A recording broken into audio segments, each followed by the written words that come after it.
I've also been granted the unbelievable privilege of leading 7 men on Sunday afternoons in an NFL season on a football field.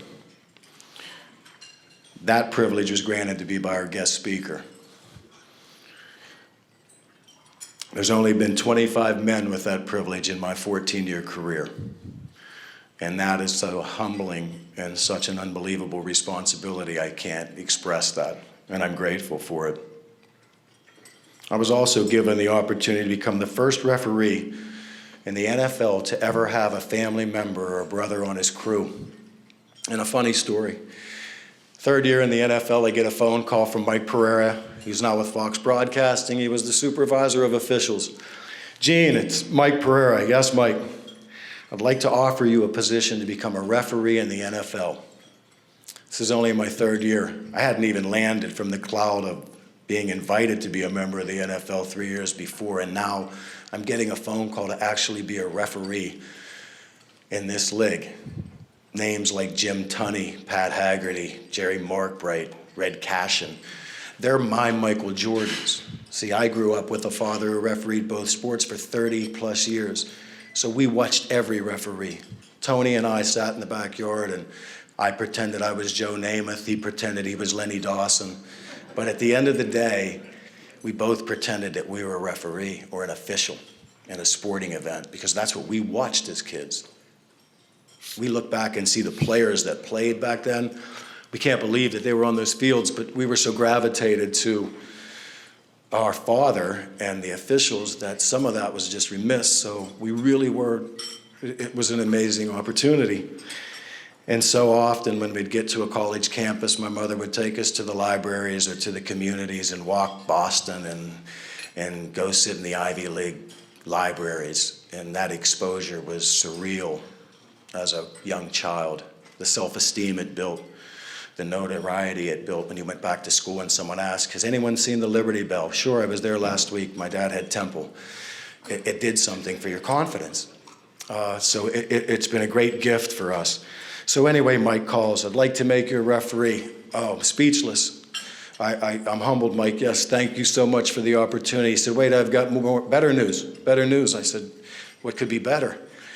He said, your brother is a back judge in the NFL. Now, I say this to you objectively. My brother is, I feel, probably the best back judge that I've ever worked with in my life. And I do say that very objectively without any bias.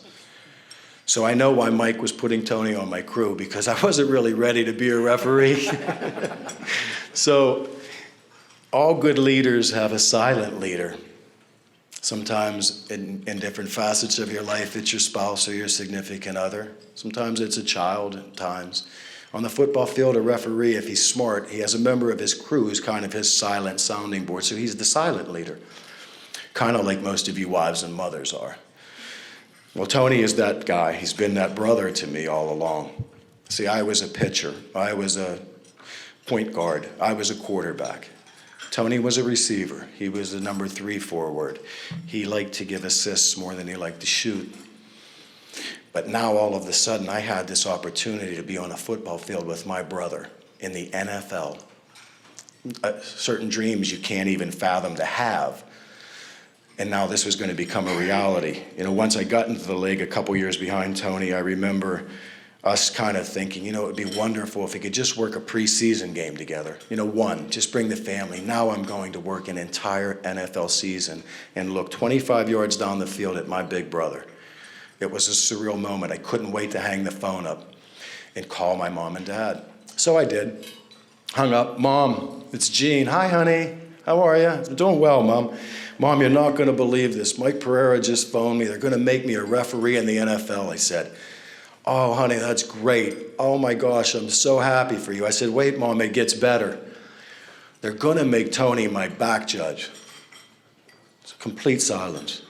Complete silence. 30 seconds go by. I said, Mom, are you there? Mom, I'm here, honey. I said, is everything okay? Oh, yeah, everything's fine. I said, are you sure? She goes, well, I'm really concerned, honey. What happens if you have to overturn your brother in instant replay? First, I was completely struck by the fact that she realized how we ran instant replay. Secondly, she was already to the next level of a mother, like, what are you going to do with this? You know, now Tony had just come off of working Super Bowl 39.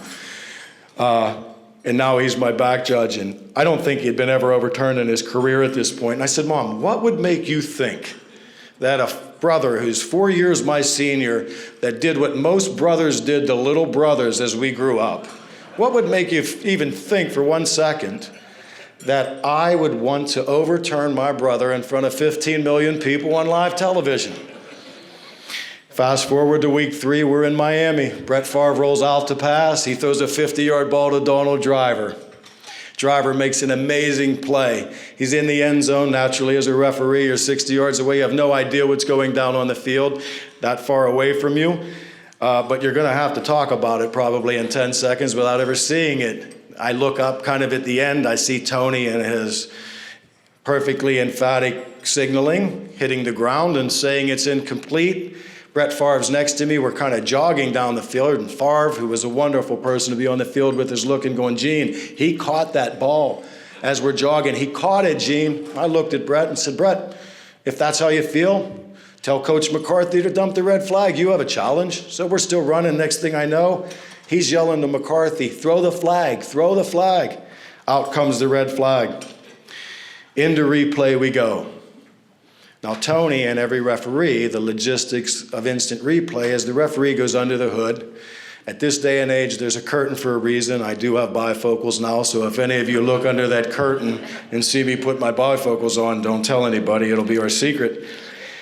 But when you come out of replay, there's an official there that coordinates the interfacing with television. We're out 10 seconds before we come live. All of those things, and as a referee walks onto the field, that official kind of sets the table for him to let him know when you're back and ready to make your announcement. Tony, being the big brother, and the 5 or 6 weeks prior to that, in our best ventriloquist voices, would look at me as soon as I came out of the curtain without moving his lips and go, what do you got? What do you got? And I always answered, as a little brother would, we're sticking with this one, or we're overturning it, and I'd whisper it to him as I walked to the field. Well, on this occasion, we come out of the curtain, and I see, what do you got? What do you got? I keep walking. So I hear, Gene, what do you got?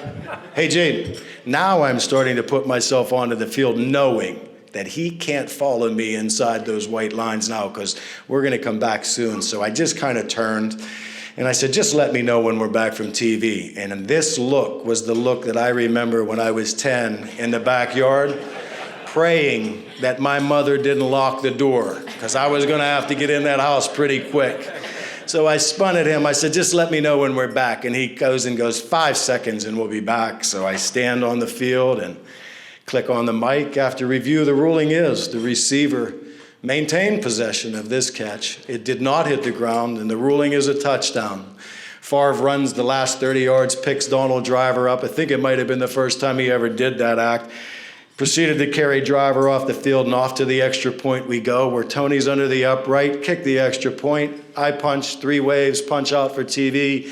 He starts jogging to the TV coordinator to time the timeout. Favre's now next to me on the field, knowing Favre ready to pick me up, I think, too. And Tony is screaming from 20 yards away, come here, come here. Now, Favre can't believe it. I point to my white hat, knowing his is black, and I said, on this day, you might have to come here. Favre said, I can't believe this might be the first time that 2 officials actually fight on an NFL field. And I told him he would be more than welcome if he would like to referee it.